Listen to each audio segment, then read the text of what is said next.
નમસ્કાર દર્શક મિત્રો, બોટાદ દસ્તક ન્યૂઝમાં આપનું હાર્દિક સ્વાગત છે। હું છું પાયલ મકવાણા। આપ જોઈ રહ્યા છો બોટાદ દસ્તક ન્યૂઝ। હવે પછીના સમાચાર વિગતવાર। વિશ્વ યોગ દિવસે બોટાદ સબ જેલમાં વિશેષ આયોજન। બ્રહ્માકુમારી વિશ્વવિદ્યાલયના માર્ગદર્શનમાં કેદીઓએ યોગા અભ્યાસ કર્યો।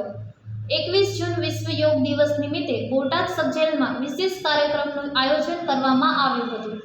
સમગ્ર ગુજરાતની જેલોમાં યોજાયેલા આ કાર્યક્રમનો મુખ્ય હેતુ કેદીઓમાં હૃદય પરિવર્તન લાવવાનો અને તેમના જીવનમાં શાંતિ લાવવાનો હતો। કાર્યક્રમમાં બોટાદ બ્રહ્મકુમારી વિશ્વવિદ્યાલય કેન્દ્રના બહેનોએ કેદીઓને યોગા અભ્યાસ કરાવ્યો હતો। આ પ્રસંગે બોટાદ કોર્ટની લીગલ સર્વિસના પ્રતિનિધિઓ પણ ઉપસ્થિત રહ્યા હતા। કાર્યક્રમમાં વકીલ શ્રી પાઠક, પીએલવીના કાર્યકરો અને બોટાદ સબ જેલના જેલર શ્રી ગઢવીની વિશેષ ઉપસ્થિતિ રહી હતી। બ્રહ્માકુમારી વિશ્વવિદ્યાલયના બહેનોએ કેદીઓને માર્ગદર્શન આપ્યું હતું, જેનો મુખ્ય ઉદ્દેશ કેદીઓ જ્યારે જેલમાંથી મુક્ત થઈને પોતાના પરિવારમાં પરત ફરે ત્યારે તેઓ શાંત ચિત્તે નવી જિંદગીની શરૂઆત કરી શકે તે હતો। સૌજન્ય દિવ્ય ભાસ્કર, બોટાદ દસ્તક ન્યૂઝ, પાયલ મકવાણા, બોટાદ।